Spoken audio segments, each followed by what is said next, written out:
Morning. So the plan today was to walk for about an hour, and then later on this afternoon do like a martial arts workout, do Wing Chun and also Muay Thai, like shadow boxing and MMA techniques, which would be sensible because it's a nice variety.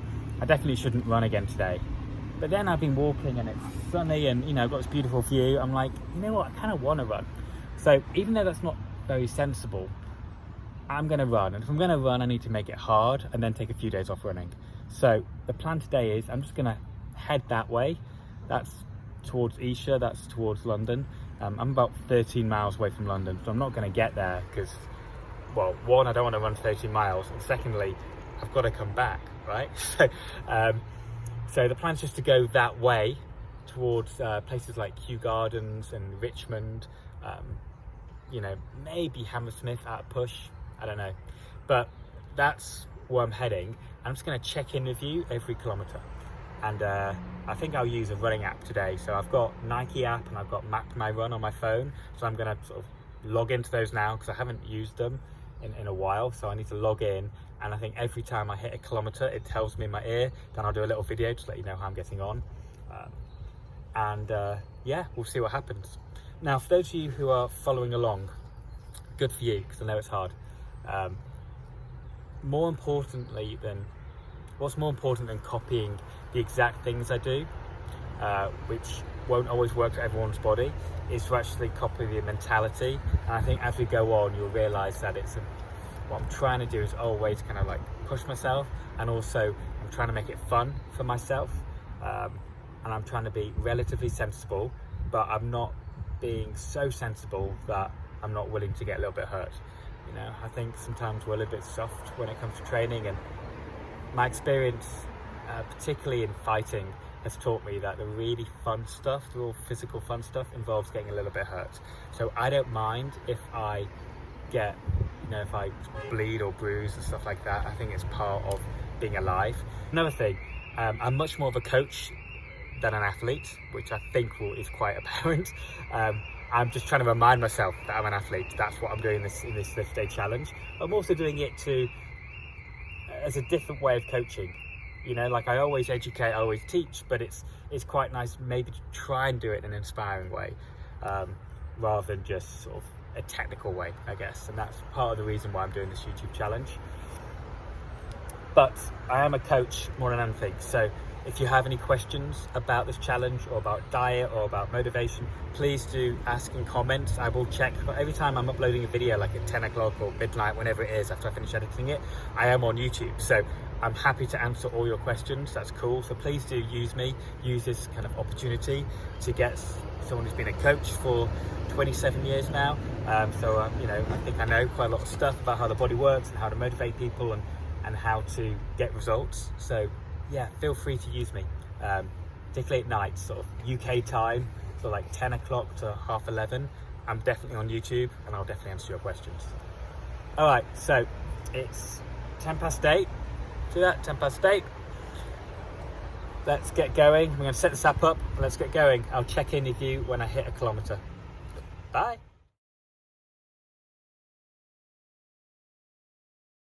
1K in, the swans and me are all doing fine. All is good. Look at these houses. I love these houses on the river.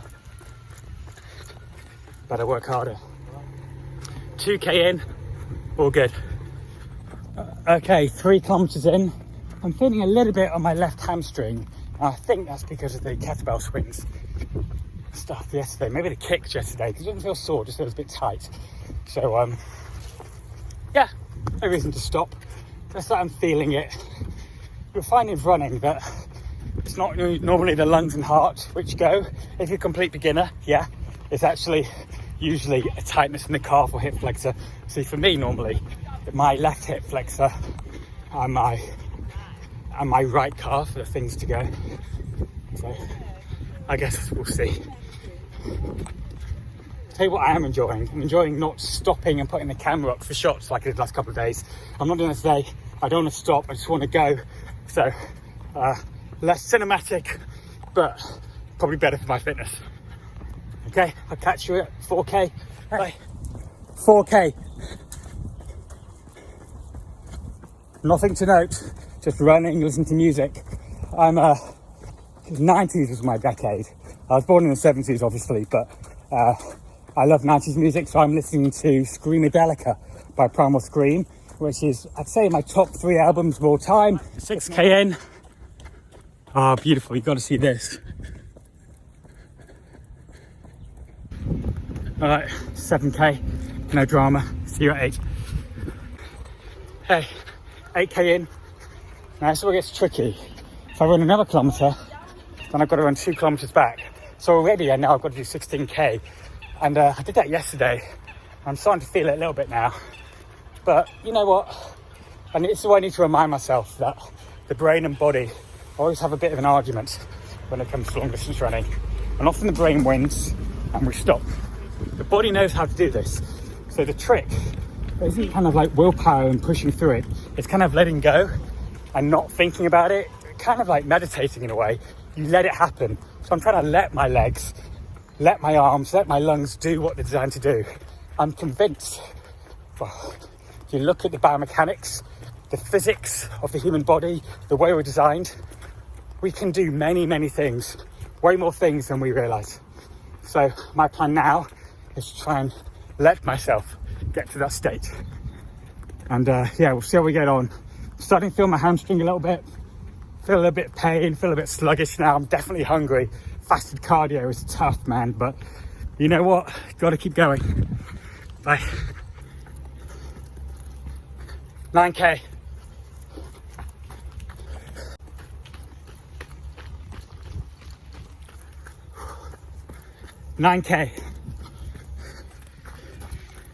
Hey, so 10k in.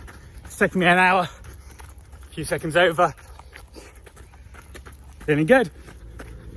Okay, 11k in. To give you a bit of backstory, last time I ran more than 10k was 2 years ago. And the last time I've done more than 16k was 14 years ago. So yeah, that's what we're dealing with. My body's slightly rejecting this decision now. 12k in. Try not to think about the one home. Don't think about the one home. Don't think about the one home. Don't think about the one home. Oh shit, I thought about it. Hey, 13k in. So for the last k, I've been experimenting with a different type of breathing. I've been doing nasal breathing. So I've not been using my mouth at all, just in and out from my nose. My heart rate's gone up a lot and I found it really challenging. So I'm gonna have this k just breathing normally. Then I'm gonna try it again when I hit 14k. I guess trying to distract myself maybe. 14.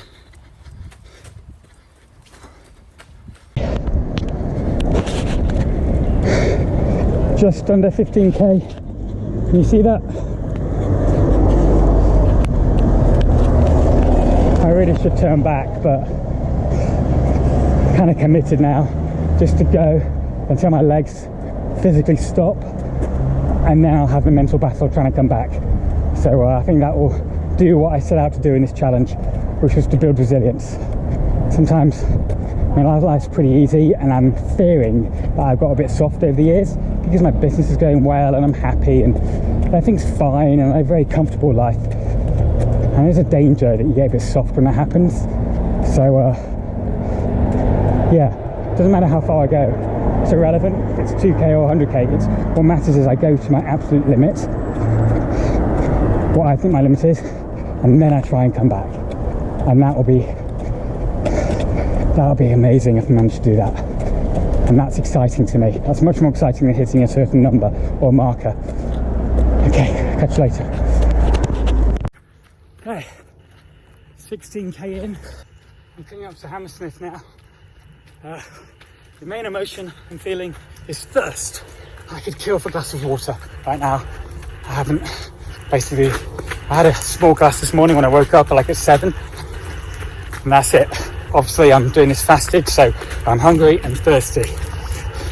If you are into basic human psychology and you understand Maslow's hierarchy of needs, I'm right at the bottom.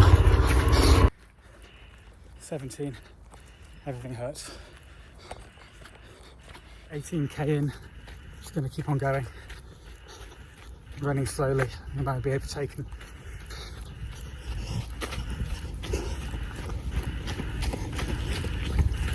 Good for her. So yeah, 18k. This is one of my favourite runs. I don't normally run this obviously, but I cycle along this way quite a lot. I used to cycle to London quite regularly. And it's so pretty. Other good runs, let me give you 2 other runs I recommend. Bondi to Coogee run in Sydney, that's stunning. And what else? I guess where would it be? Lapa to Leblon, where you run down Copacabana and then you run down Ipanema Beach. I love that. You can stop off and do like pull-ups and dips on the way. Okay, so close to 20. Seems naughty not to get to 20, right? Then assess the situation. What I'm really hurting right now. Alright, 19k. Okay, so we're like 19.8k, but over there, you see, there's Putney Bridge. So I'm going to cross that and run back. And try and run back. Now my battery's gone down to about 15%. I think it's because I'm using Map My Run. It's killing all the battery. So I'm going to check in just every so often now. I'll let you know when I stop. Go ahead, for me it means I'm still running. 20.5k in 2 hours 10 minutes. Most of the time. Okay, so I'm in Business Park. 21k in, and I just had my first celebrity spot. I just ran past Sebastian Cocan. Now, him, along with David Bell, invented parkour, free run. He was giving a private session to someone. And yeah, if you don't know who he is, if you remember the film Casino Royale, Daniel Craig, that chase scene at the start, where Daniel's chasing that guy, Sebastian's that guy. He's a pioneer. Very cool. Alright. My legs feel like I'm wearing bricks attached to my thighs. Nope, I'm not, just checking. Alright. Okay, 23k. Running feels easier now. I've hit through the plateau. Yes, I know if I start walking, my legs will feel so heavy, so I have to keep on going through.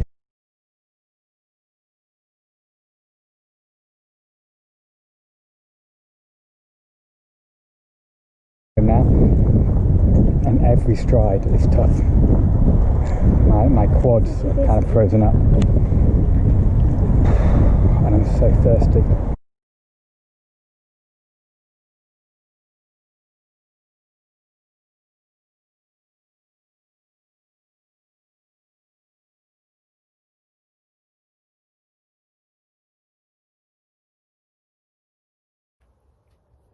Hey, so, bit of martial arts.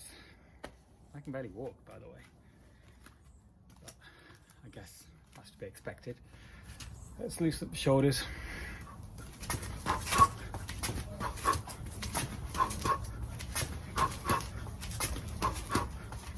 Okay, next exercise. Jab, followed by hook, then an uppercut. Jab, hook, uppercut. 1, 2, 3. 1, 2, 3. I'm always trying to aim for the same spot, so that's my target there. And imagining a pad, if I'm being a violent person. Jab, uppercut, back. 1, 2, 3. 1, 2. Unlike my kicks the other day, keep my hands up. 1, 2, 3.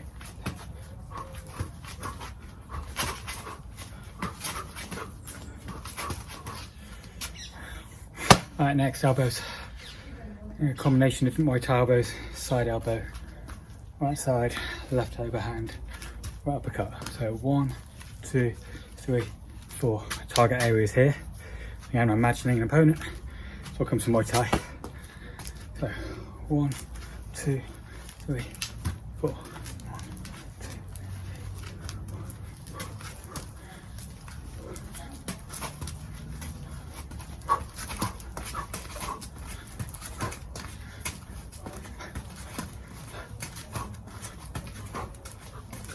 You can do it kind of robotically.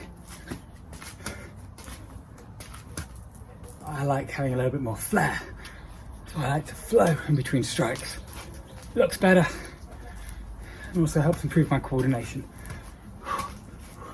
1, 2, 3, 4. As I strike one, I'm protecting myself, and I slide into the next, slide into the next, slide in.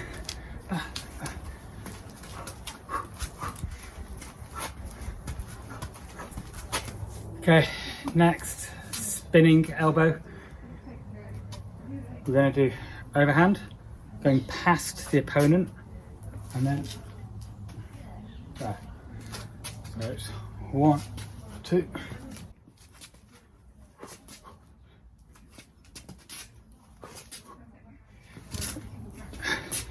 As well as beating people up.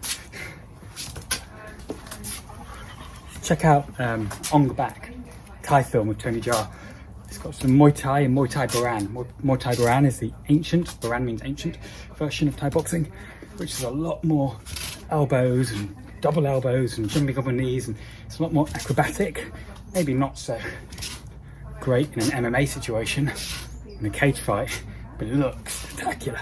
So I've learned Muay Thai Baran because it's so cool. Japanese size. You've seen Electra into comic books. This is her choice of weapon. So what I'm going to do initially is just practice getting our hand coordination. Basically, you can use this as a blunt instrument to strike, or you can use the sword. Not really, it's not supposed to actually be pointed, it's supposed to be blunt to catch other swords or to strike. It's done like this, so you can actually attack against bow staffs and catch them. It's not really a tutorial about weapons training, but I know bits. I wouldn't say I'm an expert on weapons. I'd say Muay Thai, I can hold my own against anyone, so I understand how to teach that. I'm pretty good at a few martial arts, but weapons is relatively new for me, so that's what I want to practice during this challenge. I want to get more coordinated. So initially I'm just going to do 500 times, just getting used to spinning around. Just building up that muscle memory.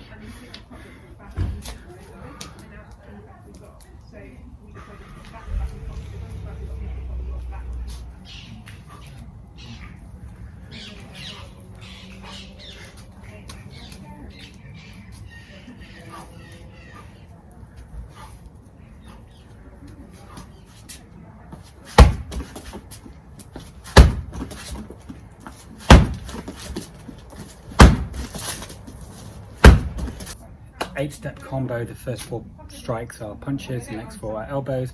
Bear in mind, the punch you can reach there, and elbow only here, so you have to step. Otherwise you're going to learn how to do elbows in front of people's face rather than in their face. Sounds so violent, doesn't it? It's just playing, remember? You know, martial arts is a great way of learning to express yourself and learn about your body. It's not about hitting people. This other thing is, it becomes a bit different when you start hitting people, but I'm more of a fan of the art of it rather than actually fighting. I have fights, but that's more just as a personal challenge. I enjoy martial arts because of how they help me understand my body. 1, 2, 3, 4, 5, 6, 7, 8.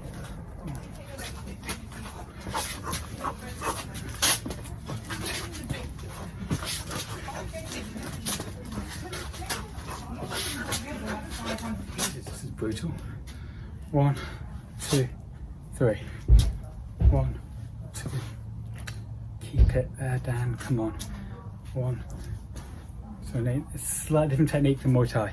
Just adapting it. 1, 2, 3. 1, 2, 3. 1, 2, 3. Yeah. 1, 2, 3. 1, 2, 3. So it's much more about the back and less than shoulders. When you do too much shoulders, it comes off. But if you do it more focused on the lats, it tends to work.